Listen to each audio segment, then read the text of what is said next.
सबसे पहली बात तो ये है कि जब ये 27 तारीख को सारा घटनाक्रम घटा है, जो राज्यसभा की सीट के लिए जो कांग्रेस के कैंडिडेट थे और जो भाजपा के कैंडिडेट थे, तो हमने भारतीय जनता पार्टी के जो कैंडिडेट हैं उनको हमने वोट डाला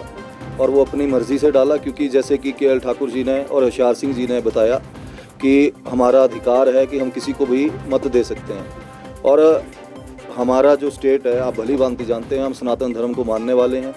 और हम उस व्यक्ति को कैसे वोट कर सकते थे जो राम मंदिर के खिलाफ मुकदमा लड़ रहा हो।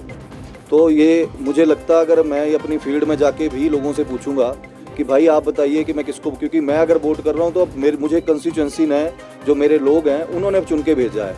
यहाँ पे, और उनकी भावनाओं को देखते हुए मैंने मत जो डाला, हम तीनों ने जो वोट डाला वो डाला हर्ष महाजन जी को, जो कि हिमाचल के हैं और वहाँ पे राज्यसभा में चुन के जीते, और चुन के भी इस तरह से जीते, आप भली भांति जानते हैं, 34 हुए। और जब पर्ची डली तो हर्ष महाजन, और हमें भी उससे हौसला मिला कि जो हमने निर्णय लिया है भगवान हमारे साथ है। दूसरी बात, जब ये सारा प्रकरण हुआ उसके बाद मुख्यमंत्री जी ने झूठे मुकदमे दर्ज करना शुरू कर दिए। जो मेरे परिवार का कारोबार है, चाहे कंस्ट्रक्शन कंपनीज हैं, उनको वहाँ पे कार्य जो हैं रुके हुए हैं, मतलब जो कार्य चले हुए थे उनको बंद कर दिया। जो भी मतलब जितना भी प्रताड़ित कर सकते हैं वो हमारे परिवारों को और हमें किया गया। और ये हमने फिर निर्णय लिया कि हमने इस सरकार का साथ बिल्कुल भी नहीं देना है, क्योंकि ना तो इनमें कार्य करने की क्षमता है सरकार में, और पिछले 14 महीने से जिस तरह से विकास कार्यों की जो हालात हैं पूरे प्रदेश में, आज की डेट में कोई भी पूरे प्रदेश में जो काम चले हैं, चाहे वो पीडब्ल्यूडी में चले तो पीएमजीएसवाई या नाबार्ड के चले हैं, स्टेट हेड में कोई पैसा ना स्वीकृत किया गया। पिछले 14 महीने में हमने बहुत बार कोशिश की, मैंने तो करीब 8 महीने से कोशिश की माननीय मुख्यमंत्री जी से मिलने की, लेकिन एक बार भी उन्होंने मुझे समय नहीं दिया। उल्टा जब मैं सचिवालय में गया तो 4 विधायकों के सामने मुझे ये बोला गया कि 3 महीने बाद 12 तारीख को आइए, तब आपसे मुलाकात होगी। तो ये मुझे लगता है ये मेरा अपमान नहीं है, ये अपमान जो हमीरपुर की मेरी देवतुल्य जनता है जिन्होंने चुन के भेजा मुझे, उनका अपमान है, और मैं अपनी जनता का अपमान नहीं सह सकता हूँ। मैंने ये फैसला लिया, हम तीनों ने ये फैसला लिया, और अपना जो इस्तीफ़ा है हमने माननीय स्पीकर साहब को दिया। लेकिन दुर्भाग्य की बात है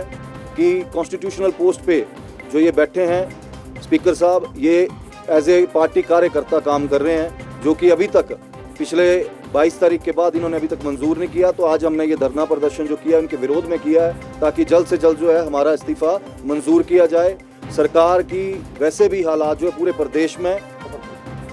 लोकप्रियता जो है खत्म हो चुकी है सरकार की, लोगों का विश्वास उठ चुका है, और हम चाहते हैं कि जिस तरह से पूरा देश प्रगति की ओर आगे बढ़ रहा है माननीय नरेंद्र मोदी जी के नेतृत्व में, हम भी जो लोगों के सेंटिमेंट्स हैं उनको देखते हुए हमने ये फैसला लिया है, ताकि जो हमारे नौजवान लड़के जो बेरोजगार बैठे हैं, जब 27 तारीख के बाद ये प्रकरण हुआ उसके बाद माननीय मुख्यमंत्री जी को जितना समय मिला 5-6 दिन का, जब तक आचार संहिता नहीं लगी हुई थी, इन्होंने जल्दबाजी में सबसे मिले, चाहे JOIT 817 के थे, SMC टीचर्स के मुद्दे थे, सबसे मिले और इन्होंने हल करने की कोशिश की। लेकिन 14 महीने से जब भी इनको बोलते थे तो इनके कान पे जूं नहीं रेंगती थी। राज्यसभा चुनाव के वक्त ही ये मामला जो है सामने आया। देखिए, जब मैं इंडिपेंडेंट चुना हूँ, ये भी इंडिपेंडेंट है, हम या तो पक्ष में होते या विपक्ष में होते। अगर विपक्ष में होते तो शायद जोर से अपनी आवाज़ उठा सकते थे, जो भी चला हुआ था, लेकिन हमने बड़े पेशेंटली ये सोचा कि नहीं, अभी ठीक होंगे हालात, अभी ठीक होंगे। हमने बहुत कोशिश की, बहुत इंतज़ार किया, और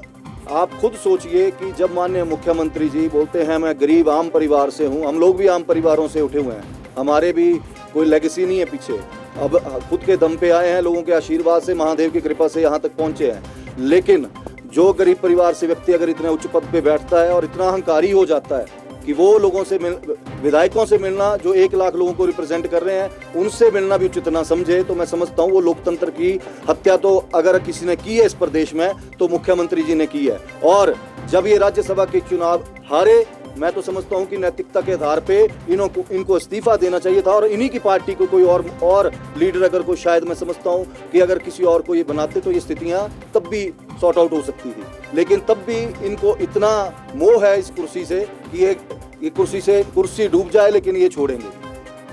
धन्यवाद। मैं पहली बार चुना हुआ विधायक हूँ, ना तो इस तरह की राजनीति मुझे करने आती है, ना ही इस तरह के मेरे संस्कार हैं कि मैं इस तरह की खरीद फरोख्त की राजनीति में जाऊं। दूसरी बात, कोई भी ऐसा विधायक नहीं है 9 में से जिसको कोई खरीद सके। अपनी स्वेच्छा से मान सम्मान की लड़ाई है और मान सम्मान की लड़ाई जनता के बीच में जाके लड़ी जाती है। अगर इतना ही प्रदेश सरकार को और मुख्यमंत्री जी को अपने ऊपर भरोसा है तो इस्तीफा मंजूर करें और मुख्यमंत्री जी के गृह जिले से हूँ मैं, वहाँ पे आएँ, चुनाव प्रचार करें, लोगों के बीच में जाएं। लोकतंत्र है और लोग ही फैसला करते हैं कि हमने गलत किया कि सही किया है, और अगर हमने गलत किया होगा तो हम हारेंगे और नहीं आएंगे, और अगर सही किया होगा तो लोग इनको बताएंगे कि क्या इनके कर्म हैं, जो इनको कर्मों का जो लेखा जोखा है वो यहीं पे बहुत जल्द देना पड़ेगा।